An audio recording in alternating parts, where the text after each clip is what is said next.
வேர்வையில் புள்ளி வைத்து என்னை கோலம் ஆக்கினாய். மேல் விழும் பாரம் எல்லாம் நீயே நின்று தாங்கினாய். நடைவண்டியாகும் விரல் எங்கே, என் வழி துணையாக வேண்டுமே.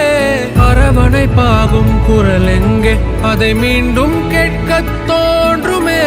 பகையென உன்னை பார்த்தேனே, உன் பாசம் பார்க்கவில்லையே.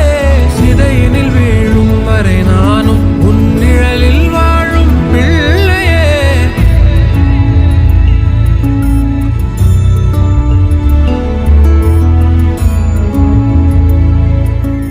இப்படிப்பட்ட ஒரு அப்பாவை பாக்குறதெல்லாம் வரும். வெளிநாட்டுல இருந்து திரும்பி வந்த தன்னோட மகனை பார்த்து இந்த அப்பா கதறி அழறாரு. இந்த வீடியோ பாக்குறவங்கள பாசத்தால நெகிழ வச்சிருக்கு.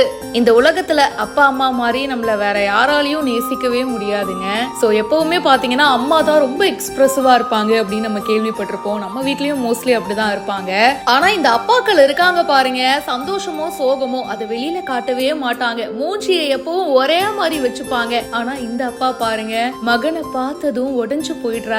அதுல இருந்தே தெரியுது மகன் மேல எந்த அளவுக்கு பாசம் வச்சிருக்காருன்னு. இவரோட மகன் வெளிநாட்டுல இருக்காரு. சோ வெளிநாட்டுல இருக்கிற மகனும் அண்ட் இன்னும் சில பேரும் இவங்களுக்கு சர்ப்ரைஸ் பண்ணணும் அப்படின்னு சொல்லிட்டு பிளான் பண்ணிருக்காங்க. அப்பா அம்மாவுக்கு சூப்பரான சர்ப்ரைஸ் கொடுக்கறதுக்கு வெளிநாட்டுல இருந்து இந்த மகன் பறந்து வந்திருக்காரு. மகனை பார்த்ததும் தாய் ஒரு பக்கம் அப்படியே கட்டி பிடிச்சு அன்பை வெளிப்படுத்துறாங்க, அழறாங்க. இன்னொரு பக்கம் அவங்க அப்பா பாத்தீங்கன்னா ஒரு ஓரமா நின்னுட்டு கதறி அழறாரு. என் பையன் வந்துட்டான், இதுக்கு மேல வேற என்ன வேணும்னு கண் கலங்குறாரு. இந்த அப்பா அம்மாக்காக என்ன வேணாலும் பண்ணலாங்க.